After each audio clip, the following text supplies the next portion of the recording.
or that I have to request permission? Yes, we're now recording. Okay, great. All right, well, let's get started. Good evening and welcome, everybody. This is Get Mentored, How to Take Advantage of SAA's Mentoring Program, a web event hosted by the SJSU Student Chapter of the Society of American Archivists. I'm Sarah Thornton, and as the chair of SAASC this year, I have the pleasure of welcoming you all and of introducing our guests and tonight's program.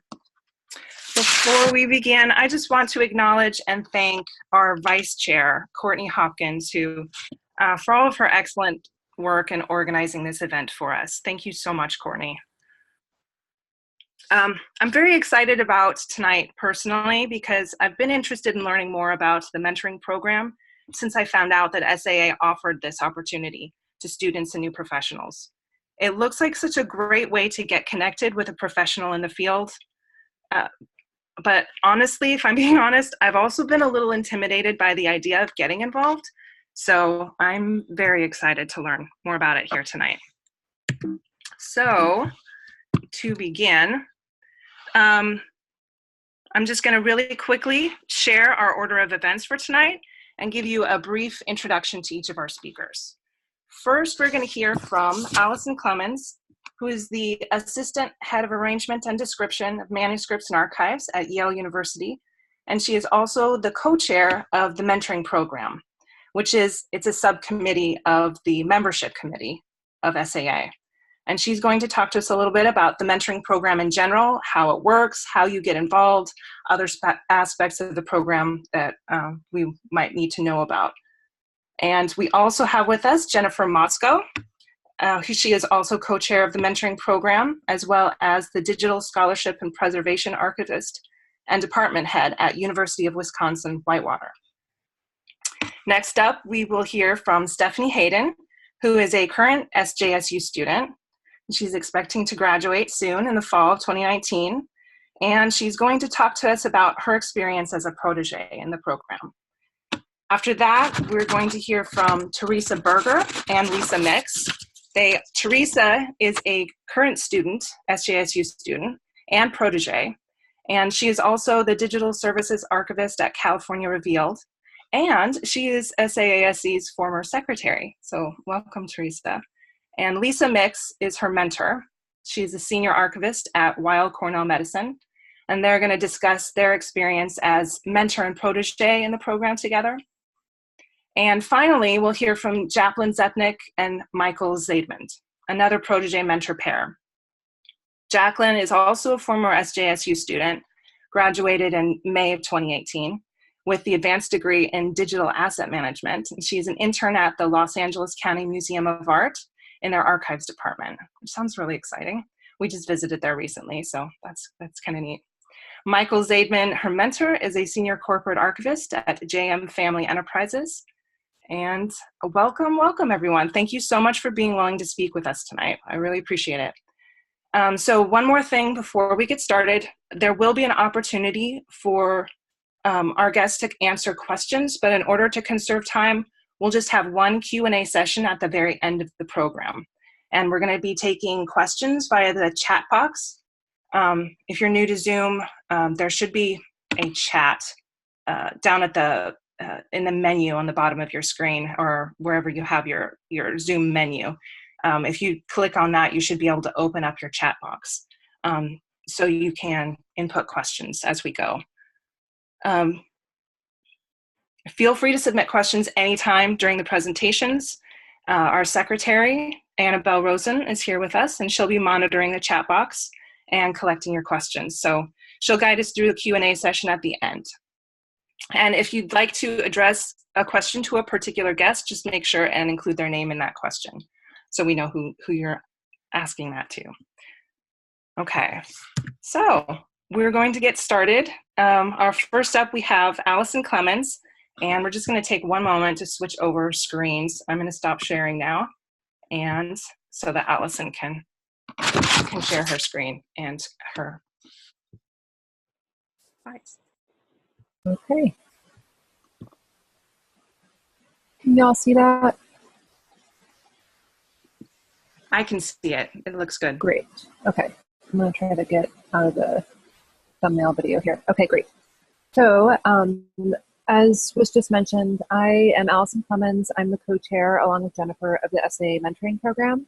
And Jennifer and I co-chair that program, but it also includes a variety of different people across the profession that serve on the subcommittee with us. So it's really a group effort to keep this program running. So I'm just going to talk about some basics of the program briefly.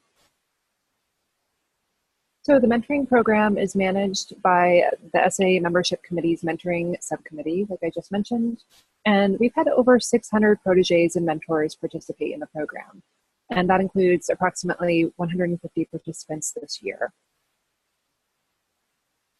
So essentially what we do in the program is we accept applications from folks, both people looking to be mentored and people looking to serve as mentors, on some basic information about them, their name, institution, if applicable, their professional interests, their SAA section memberships, anything that really is helpful for us to figure out how to match them.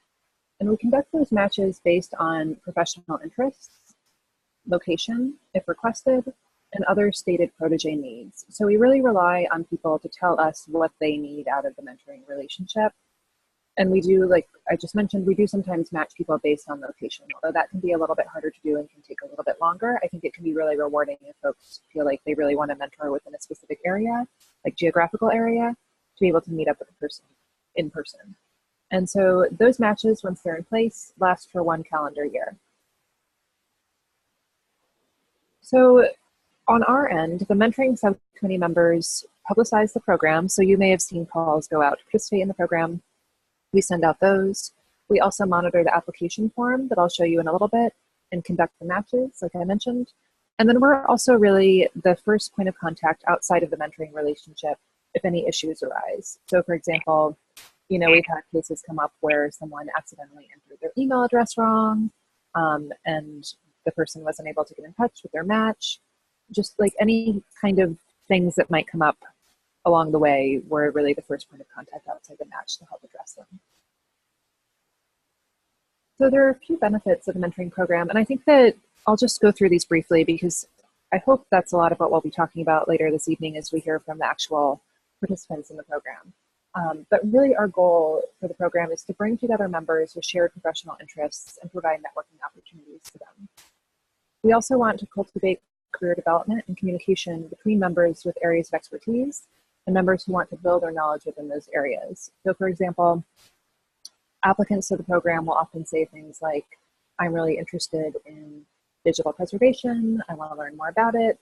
And we might, if it seems like it's a good match, then match them with someone who is a digital preservation librarian or archivist. So we also sort of set up the program so that mentors can provide mentees guidance about resumes, their career goals, continuing education opportunities, and professional organizations, especially SAA. All the participants of the program do need to be current members of SAA. So there is an expectation that each member of the match will know a good amount about SAA or be interested in participating in SAA. So yeah, it's sort of focused on that particular professional organization, but certainly matches also talk about other organizations out there to support our work and other resources like continuing education, the whole wide world of support that's out there for new and developing professionals. And then the program also provides participants an opportunity to explore and exchange thoughts on current trends in the archival profession.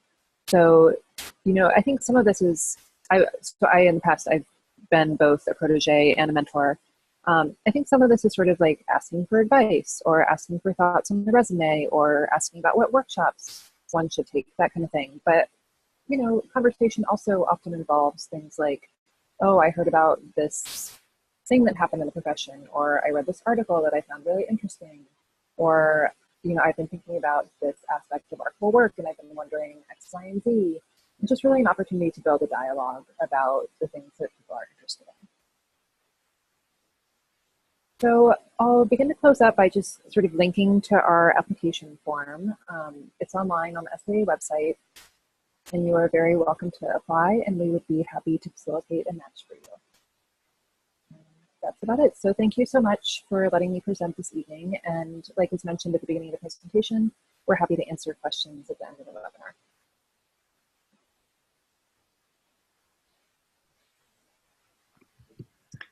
Thank you, Allison. That was really helpful.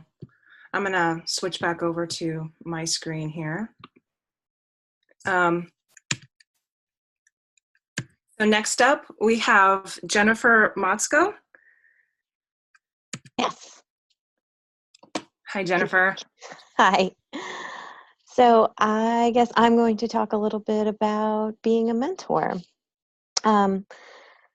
Again, I'm Jennifer Motzko, and I'm at the University of Wisconsin-Whitewater, and I have been a mentor for 2 years now, actually. I'm on my second protege at this point in time. One of the things that I think when you think about getting into the mentoring program, and as a protege, it seems kind of scary, but, you know, we don't necessarily on the mentors end know what to expect either. It's, you know, you're building a relationship. So I come into a first meeting with my protege with a couple of questions, really.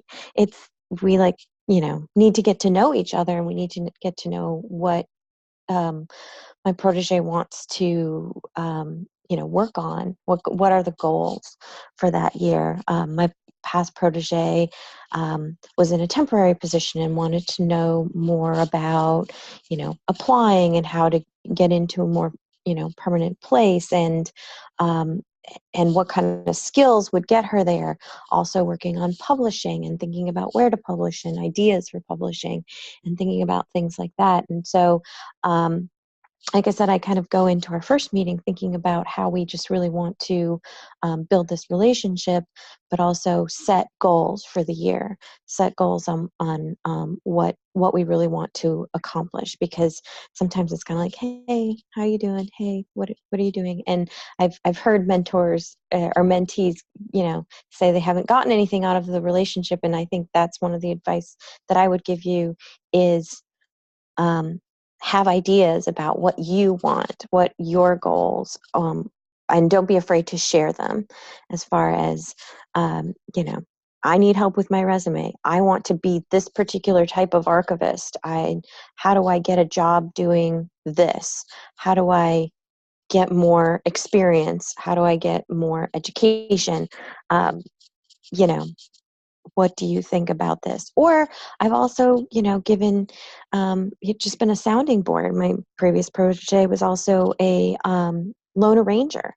So sometimes it's just being another person out there to be like, hey, I think I'm going to organize things this way. And in my head, it makes sense, but I need another sounding board out there to be able to, you know, give me some sort of feedback. So I think that's one of the main roles of a mentor is really to, yeah, provide feedback, to provide, be a resource, but also, you know, be supportive.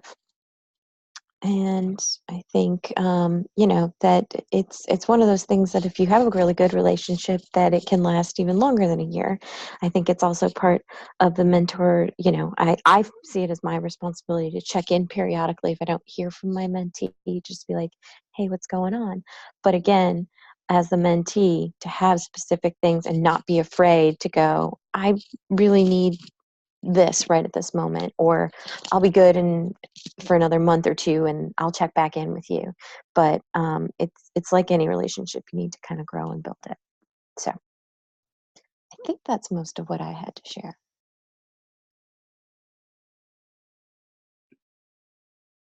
Thank you. That was really helpful, actually.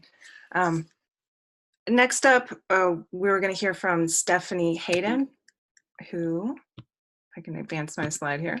She's a SJSU student protege right now. Stephanie, are you there? Yes, hi. Hi. How are you? Yeah, I got a mentor. It was let me see, about a semester ago, and we have checked in a few times. when we first spoke, I had a lot of questions. I was kind of like all over the place, not really knowing how to handle having a mentor, how to go about it. But basically,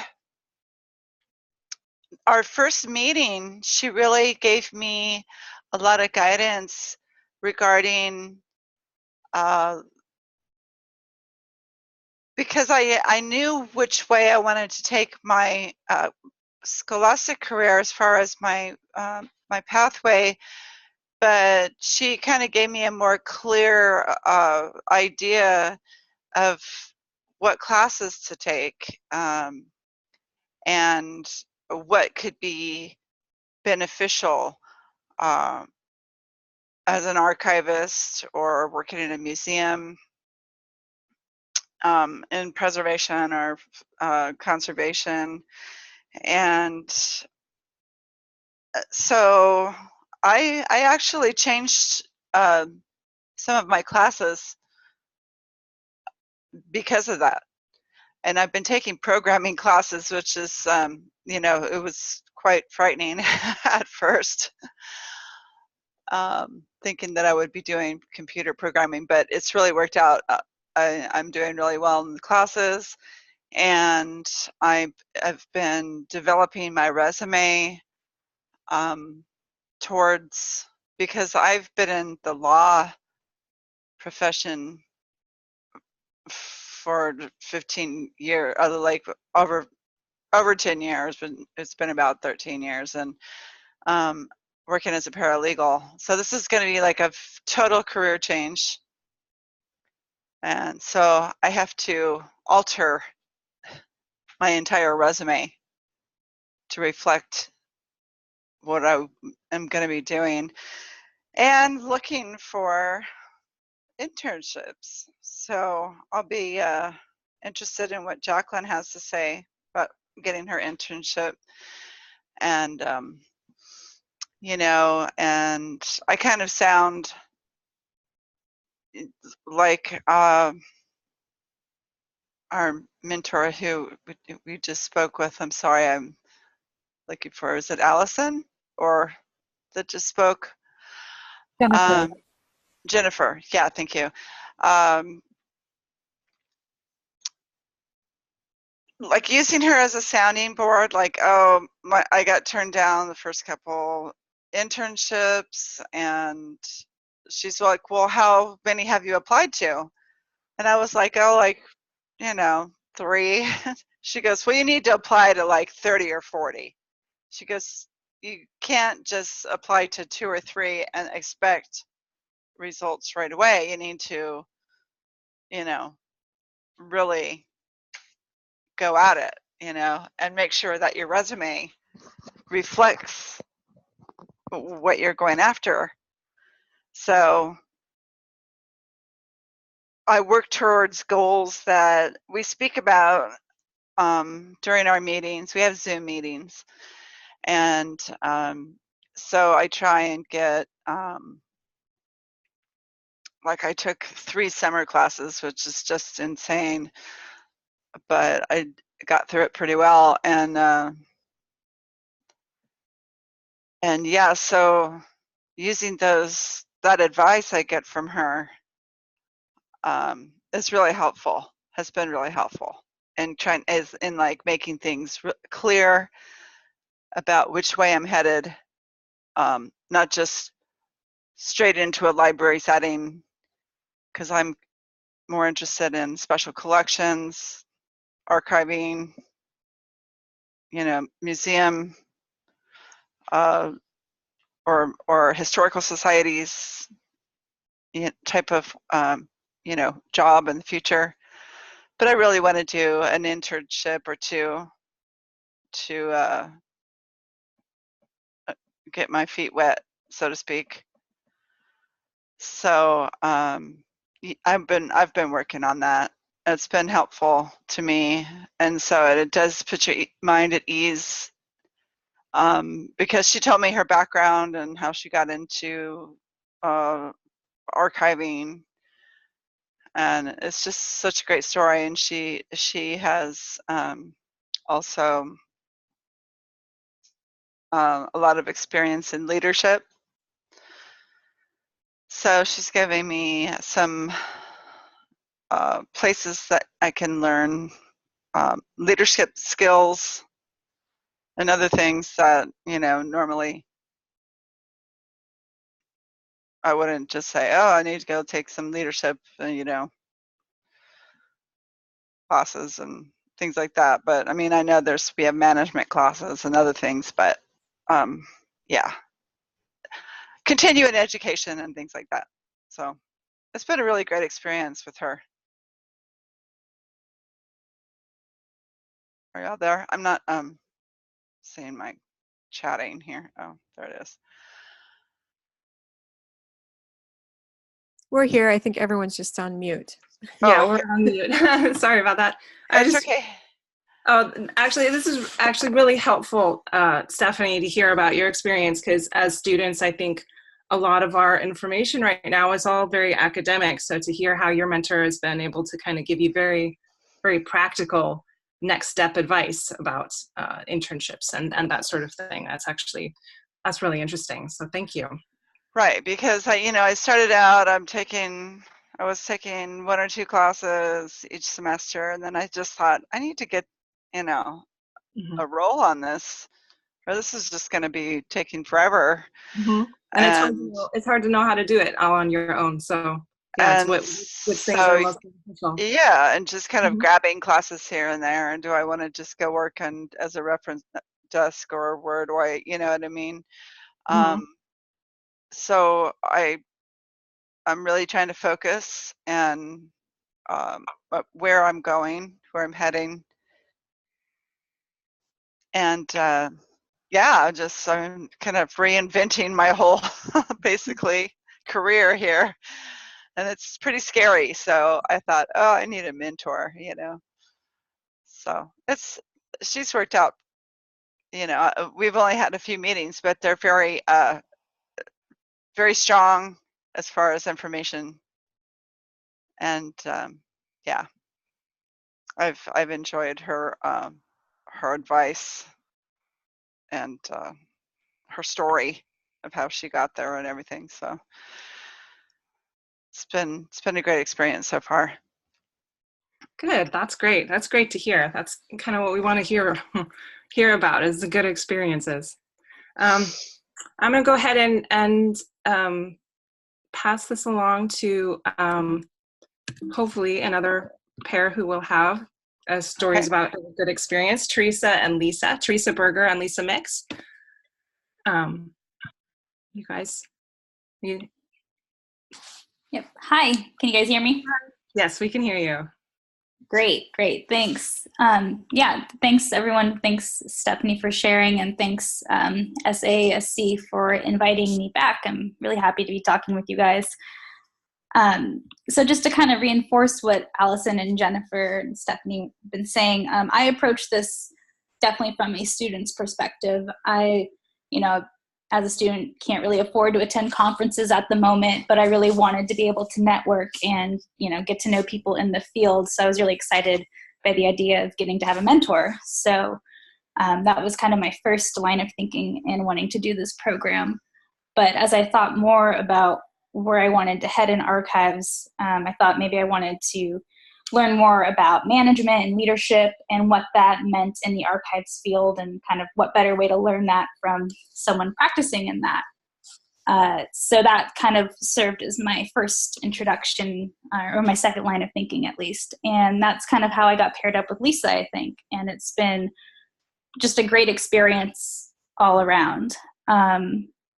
So, Lisa's been able to talk with me specifically about how those sort of things work in the archive field. For example, how you might handle administrators, donors, and others perhaps not familiar with what we do. And as I've kind of grown into my own role at my own job, I've learned that that's really important. So having Lisa there to kind of reinforce those ideas has been great.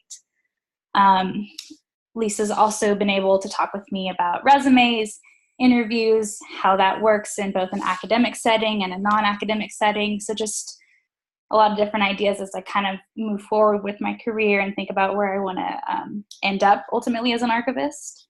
And then she's also kind of exposed me to this whole side of medical archives, which is her background, which hopefully she might be able to share with you guys a bit more. And that's just kind of a line of archival practice that I didn't know a lot about until I got to talk with her. And all of these ideas kind of helped me inform an article that I published with Archivist last spring. Lisa and I did kind of a formal interview, and I asked her a lot of questions about what she does, what it means to be an archivist for her, and was able to share that. So in doing the program, I got, publication on my resume, which I think will be helpful. And finally, just talking with Lisa has given me a lot of confidence in what I do and a lot of confidence in my choices and how I'm sort of approaching my entry-level position right now in the field. And that's just been great. It's been nice to know that I have someone backing me up and in my corner. And I've really enjoyed talking with her. I think we check in, every other month or so. And it's just really nice to have a sounding board, as others have said. So thank you, Lisa, so much for everything you've been doing to help me. And I'll go ahead and turn it over to you and let you share what you think. Well, and thank you, Teresa, for everything you've taught me. This has been a really great experience for me as a mentor, but first I would like to essentially second everything that Jennifer said earlier, and that it's really important to know, what you want to get out of this, and and students really should not be shy about telling their mentor that.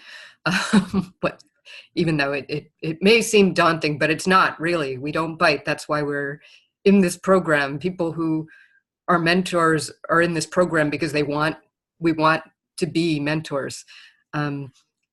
It's been a good experience for me as a mentor because, well, I've always liked to give advice, but it's also, I think, a different way of engaging with the profession. I'm one of those people who I feel like I've been around forever, and a lot of my colleagues and in the profession and people that I see at conferences regularly, they've all been around forever as well. And not that there's anything wrong with that, but I find it very energizing to talk to students and people new to the profession who really have a fresh outlook and maybe see things a different way than I do. And I feel like I've learned a lot just participating formally as a mentor in this program.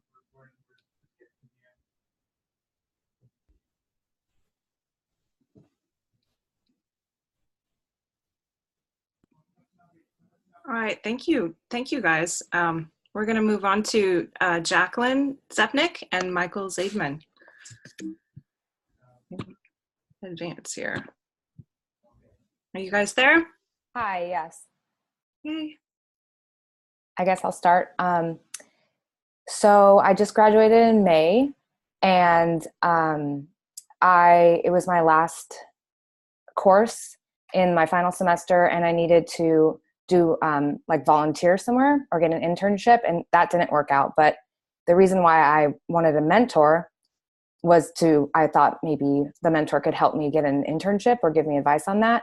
And so I signed up on the SAA website, and it took a little while, like a few months, to get a mentor hooked up together.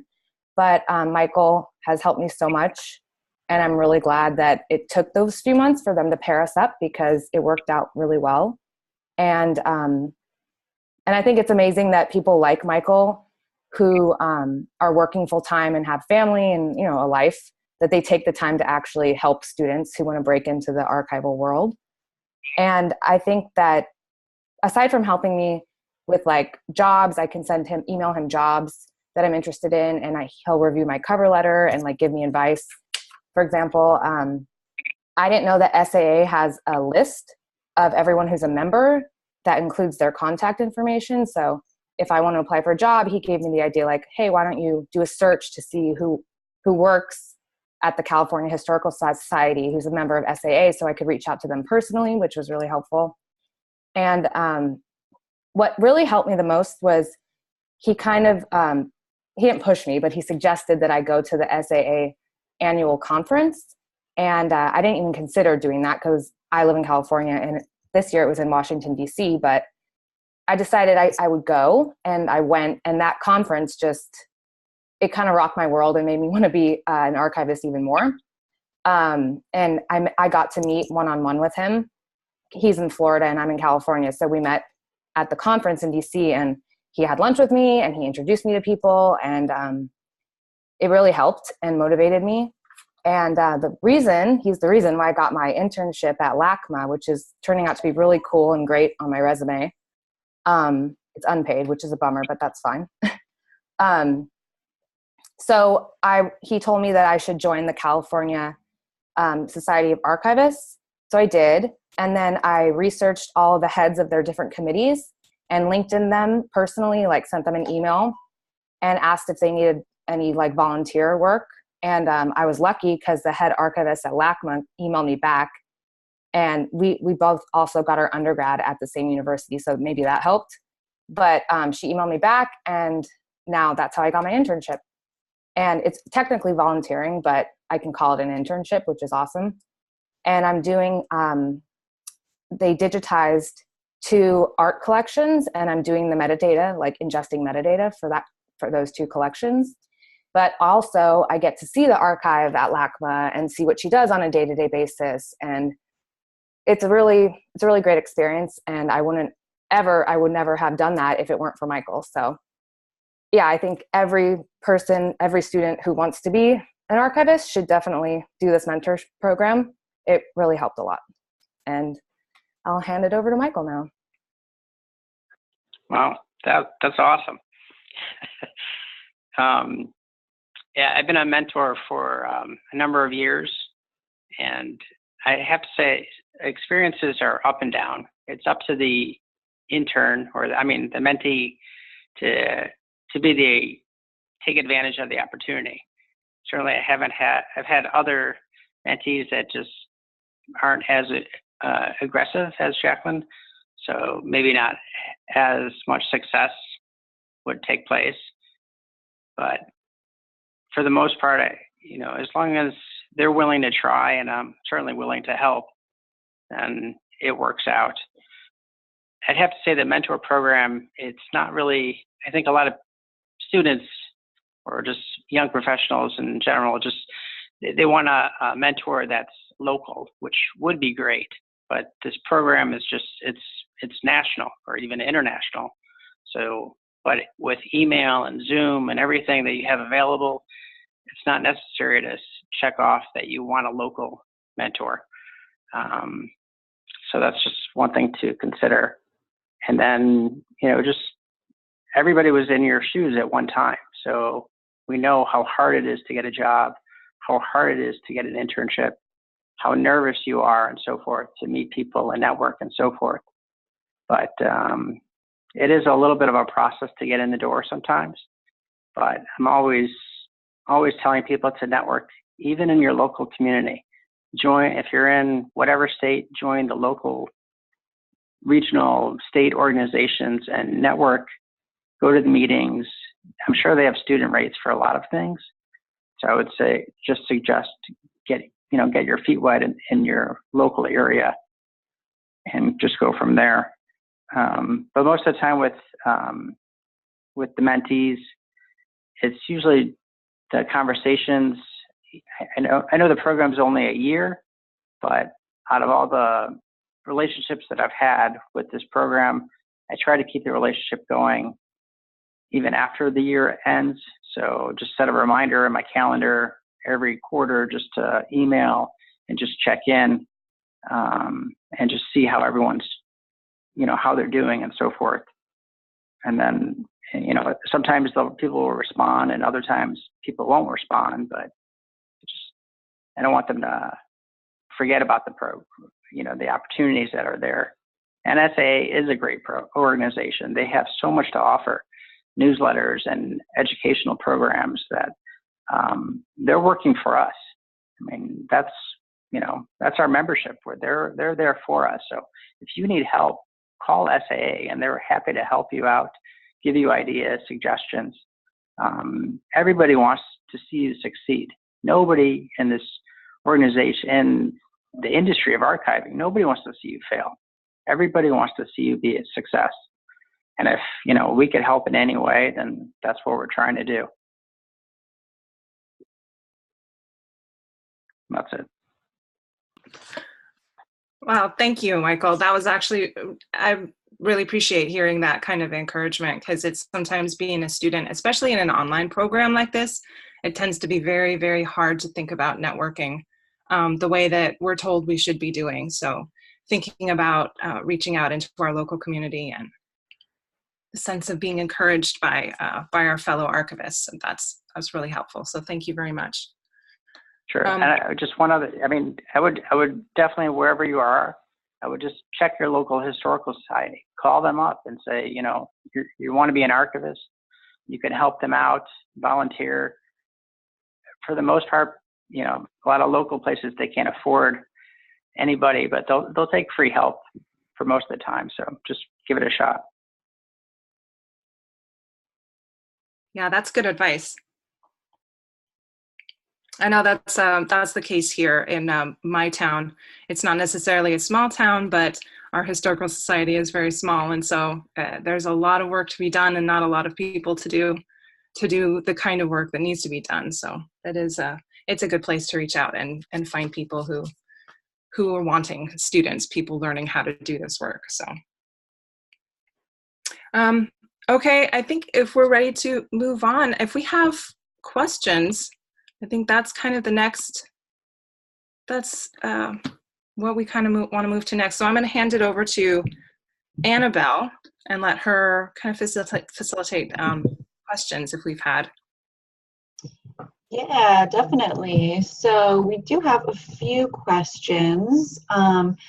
First up, maybe this is more for Alison, but I guess for anyone who's had experience with the application process, what's the average time that it takes to get paired up with a mentor?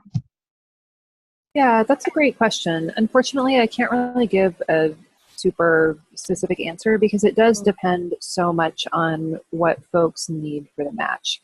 So for example, oddly, I don't quite actually know why this is, but oddly enough, at the beginning of last year, we had a whole bunch of folks apply who specifically wanted a mentor in the Los Angeles area. And it took us months to find everyone an appropriate mentor because of course we don't want to just find some person in Los Angeles who may have nothing else in common with the applicant. Mm-hmm. So, and in those cases where it's taking us longer, we try to reach out and explain why that is and ask the person, if they'd be willing to reconsider that requirement. And the answer doesn't have to be yes. The goal is not to make people get something they don't want out of the program. The goal is really to say hey, we're happy to try to facilitate this, but we want to be clear that it is going to take us a little bit longer. And are you still okay with that? Or would you rather be matched quickly? So there are some cases where it can take a little while, a couple months, but we really do try to turn it around as quickly as possible. So yeah, I see that Stephanie says in the chat that she got a mentor within a week, maybe even a little bit less than that. So it really completely depends on the pool that we have and the needs that people have stated, but we're doing our best to turn things around. And Jacqueline also mentioned that Michael had pointed out to her that the SAA directory has folks' contact information. So if you ever have a question about, why things are taking a while or whatever the case may be, there is an email contact for the subcommittee in general, but you're also welcome to reach out directly to me too. And I'm always happy to answer questions via email. Yeah, and I'll just add, since I just spent the last month matching people up, mentors and mentees, that it is a lot of looking at interests and what the mentee states that they want or the protege want out of the relationship. Because so the more, when you apply, the more you put in there about, your specific goals that, I want to work more in a museum setting. I want to be in a local history room. I want to be in an academic library. I want to do digital libraries, whatever. that if you state all of that, and the same thing, well, goes for mentors. If you tell us what you've done, it makes it easier for us to match you with someone that we, of course, it's also pretty easy to match someone if you're just like, please just give me a mentor. I'll find the first mentor I can find. Yeah, I think it really, I just wanted to add quickly, I think it really goes back to something that folks have been saying throughout this presentation, which is it's all about what you need out of the program. So if you really just need like someone, just about anyone to bounce ideas off of or to talk through something, then like that's great and we can facilitate that. If you really need someone with a very specific area of expertise, that's great and we can probably facilitate that too, but it might take a little bit longer. That's great. We have another question too, specifically about, is there a deadline date for applications or is it a rolling application process? It's a rolling process. Yeah. Okay. Great. And then do all mentees get matched eventually, just depending upon how long it takes? Yes. Yeah. Sorry, we're like both chiming in. Yes. Great. So can we also maybe have some of the proteges just talk a bit about like what the application process is like?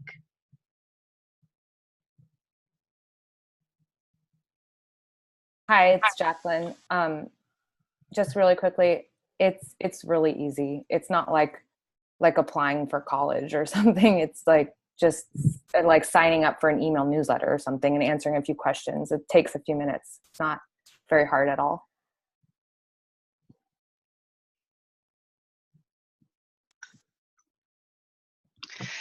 Yeah, I just you basically just sign up, put your information, and you kind of mark off areas that are your top choices of your areas of interest, like archiving, or depending on what area of your top 3 areas of interest, and they pick a a mentor based on that. Great. Yeah, it does definitely sound easy, which is helpful. Then we have another question here about, do you all recommend applying toward the end of your school program, or would you maybe recommend doing it sooner? Don't wait. No. Don't wait. Well, when you think about networking and even thinking about jobs, even if you're in a program for more than 2 years, if you're in school and working and it's going to take you longer, you need to start building those relationships and start thinking about it. I mean, having a good resume now is not going to hurt you later when you really, really need it. Yeah, that makes sense. Also, another question we have here is, do you ever match proteges with different mentors after 1 year? Yeah, so I was going to follow up on Jennifer's points too, and that relates actually to this question. So if you are perhaps early on in your educational career and you're thinking like, well, I do want a mentor, but like, what if I change directions? That's totally fine. Like if you are thinking that you'll be a digital archivist and you go through the program and are matched with a digital archivist and like, have good experience, but for whatever reason decide to change to focus on, I don't know, like collection development or some other area, you can, once your match has expired with your original mentor, you can reapply for the program. So yeah, I don't know that I would advocate like having a different mentor every single year, but if there's something that's changed that necessitates a new match or that makes you think that you would benefit from a new match, then we're happy to take care of that. Very good to know. Yeah, just a kind of general question as well for the mentors. I mean, I don't know about everyone else. I'm definitely interested in applying for this program now, but do you have mentors? Do you have any kind of general pieces of advice that you could give to us as current students in the field? As far as looking for a job or just anything in general? Yeah. I mean, I think that's kind of, I mean, as we're learning more about, the job field, I think that's definitely something that is kind of on all of our minds. I would definitely just any generalizations about that would be helpful for sure. I would just be more open to, almost every archivist is a digital archivist. We're almost all in special collections. Don't pigeonhole yourself in one area just because you took a class or something. You said, oh, that was kind of neat, I want to do that, or be a reference librarian. Be open to all positions, because you have to wear many hats early on, and even later on. You do everything. You're always going to be a loner ranger, even if you have a staff of 5 or 6. Everybody still has to help each other out. So just be open to almost any position in the field that you like. I mean, you have to like the position. If you want to be in art, go to the art museum, or to go into the field that's going to excite you. Don't go into a field that's not going to excite you, because that's just, it's not good for either one of you. But just be open to any sort of position. When you see a job posting, don't be afraid to apply for it, no matter what it is. I mean, you just never know when an opportunity is going to hit. Someone went to the same undergraduate school. You have the same thing in common somewhere, somehow, and you get through the door. So just be open to trying, and you definitely have to apply to a lot of positions, unfortunately. And it's just more about networking. And if you can get some sort of connection with somebody, then you kind of get in the door a little bit. Yeah. I would recommend getting in the door. Like Michael said, just, you look at job descriptions and look at what qualifications they're looking for. And everybody wants 2 years of experience. And as a student, I found that the most daunting thing. How does one get 2 years of experience? But getting yourself any experience that you can. It doesn't have to be necessarily a paid experience. It doesn't necessarily have to be, it can be for credit experience, an internship. It can be a volunteer experience. It can be something. And all of that adds up to your experience. But if you don't start getting that experience while you're in graduate school, you'll get to the end of your schooling and have no experience. And, there are a lot of other people who are getting experience, and there are, those are the people who are going to float to the top. Yeah. And I would echo what Jennifer and Michael have said, and also mention a point that something Michael mentioned earlier about getting involved in regional associations, because those conferences, they tend to be a lot more reasonably priced than SAA. Although, I mean, SAA is a wonderful experience, but I get that not everybody can afford that. But the regionals, not only are they more reasonable, but also you build a network of people who are right there in your area and who you can call upon. And I mean, they tend to be a really tight-knit group of people that really want to help each other out. And it's any experience I've had. I've been involved in several regionals, and it's always been good. I guess I would just add to all of that I would really encourage, and this relates to being in the mentoring program too, I would really encourage asking for help. So as someone who does a lot of hiring, there is a skill to building a resume, you're writing a cover letter, and it's not something that you're just like born knowing, particularly in a field as specific as ours. So yeah, just reaching out and like finding folks who are willing to help you with those kinds of things, I think is really crucial, and not being afraid to ask. Because, you know, as anyone who's been on a hiring committee knows, you look at many different CVs and cover letters, and the easier you can make that on us, the better, and like the more likely you are to be contacted. And that's something that your mentor or other professional guidance folks can help you with.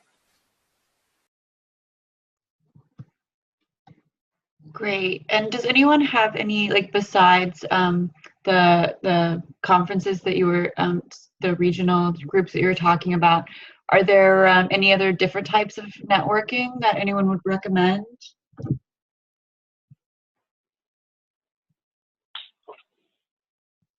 I'm also a member of ALA and at the Rare Book and Manuscript section of ACRL, which is part of ALA. So if you're a member of ALA and ACRL and RBMS, which is sort of, you know, obviously an allied organization to ours, not to steal SAA's thunder, but RBMS does also have a mentoring program, and I've participated in it, and it's really, I think, a great opportunity if you're interested in special collections more broadly. Great. I'm sorry, I didn't catch all of that. I heard ALA, ACRL, and I missed the last part. Yeah, RBMS, it's a section within ACRL, which is within ALA, which is just a big bureaucratic mouthful. But basically, it's the Rare Book and Manuscript section of the American Library Association, and they have a mentoring program as well, and they also do have an annual conference too. Oh, I see. Okay, great, thank you. Great. So do we have any other questions out there? Should I join the ALA Association? I'm actually currently not a member of the ALA, but I am with the SAA, but I wanted to join the ALA, but I just haven't gotten around to it yet. And is there other associations that the mentors would recommend? I would recommend if you're thinking about ALA, getting in while you're still a student, because it's cheaper. Yeah, it's cheaper, right? So ALA, and what about others? Would that be enough, you think? Yeah, I don't think you have to join ALA. I think it's sort of an individual decision. I am really interested in special collections and have a background in book history and sort of like rare books stuff more broadly. But yeah, I think it's just an individual decision. So I've really enjoyed RBMS, and I would recommend it to folks who are interested in those kinds of things. But okay. Yeah, I think it completely depends. Okay. But definitely, if you're already oh, sorry. Go ahead. If you're already a member of SAA, then the Business Archives group, they also have a mentoring program, and you know, you'd be paired up with a business archivist. So that's an option as well. Okay. And I really like Business Archives, so that's always a good plug. But definitely find your regional or statewide archives group or library group, and I think it, for the reasons that everyone mentioned about, you know, building relationships, more reasonably priced conferences, and that can be a big help in addition to SAA. Yeah, and I could also go to the conference next year. I believe it was in the summer, the SAA conference. Yes, it's in Texas. Oh, this year it's going to be in Texas, 2019. Mm-hmm. Oh, okay. I want to say Houston, but maybe it's Austin. Austin. It's in Austin. Okay. Okay. Yep. In mid to late July. Okay. All right. But you can look for scholarships too. They'll have some student scholarships, and I would just recommend apply early. and then you could get some money to go help pay for things. Oh, that'd be great. That's always a good thing. Definitely. All right, great. Well, I think that that's all of our questions for tonight. But if anyone, thinks of any questions later on, they can always email